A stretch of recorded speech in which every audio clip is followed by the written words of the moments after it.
जितने भी लोगों ने कोविशील्ड वैक्सीन का डोज लिया है, आखिर वो लोग परेशान क्यों हैं? और जिस कंपनी ने कोविशील्ड को मैन्युफैक्चर किया है, आखिर वो कंपनी ऐसा क्या दावा करती है जिससे लोगों के बीच भय का माहौल बहुत बड़े पैमाने पर बनता जा रहा है। अगर आपने भी कोविशील्ड वैक्सीन का डोज लिया है तो ये वीडियो आपके लिए ही है। तो चलिए जानते हैं आखिर क्या है इसके पीछे की कहानी। किसी भी रिपोर्ट में यह नहीं कहा गया कि वैक्सीन की वजह से हार्ट अटैक हो रहा है। इसमें वैक्सीन की पहली डोज के 4 से 42 दिन के अंदर टीटीएस होने की बात स्वीकारी गई है। जब ब्लड क्लॉट बनता है तो इससे प्लेटलेट ज्यादा खर्च होती है, जिसकी वजह से प्लेटलेट कम होने लगती है और ब्लीडिंग का खतरा बढ़ जाता है और इसे ही टीटीएस कहा जाता है। और यही बात लोगों को बार बार परेशान कर रही है। आखिर जितना लोग कोरोना वायरस से डर रहे थे, उतना ही कोरोना का इस वैक्सीन से लोग डरने लगे हैं। चलिए पूरी विस्तार से जानते हैं। आपको बता दूं कि फिर से कोरोना का चर्चा शुरू हो गया है, लेकिन वायरस का नहीं बल्कि कोविड वैक्सीन की। पहले कोरोना से डर लगता था, तो अब कोरोना वैक्सीन से लोग अचानक डरने लगे हैं और इस डर की शुरुआत हुई ब्रिटिश फार्मा कंपनी एस्ट्राजेनेका से। एस्ट्राजेनेका कंपनी के इस खुलासे के बाद कोरोना की वैक्सीन लेने वाले लोगों के मन में कई सवाल पैदा हो गए। वैक्सीन निर्माता ने कोर्ट में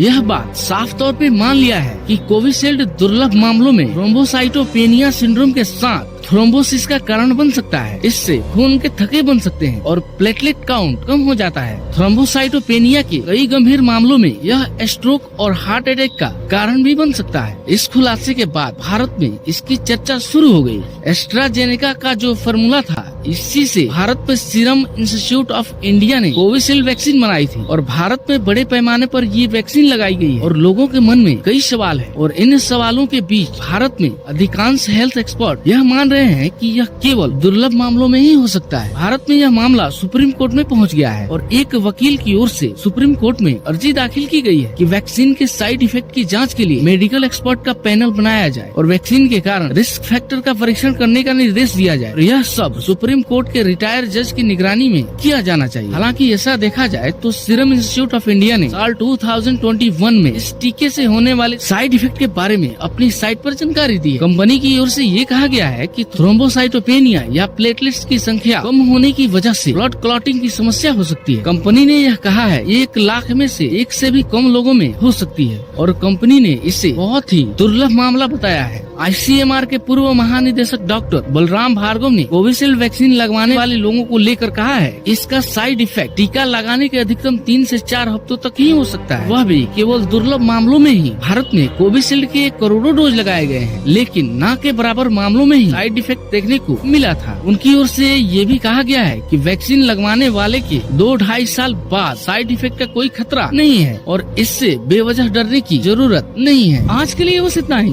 फिर मिलते हैं नए नेक्स्ट वीडियो में। अगर आप इसी तरह की वीडियो और भी चाहते हैं, जल्दी से जल्दी हमारे YouTube चैनल को सब्सक्राइब कर लीजिए और बेल आइकन प्रेस कर दीजिए ताकि हर आने वाली नई वीडियो की अपडेट आपको मिलती रहे।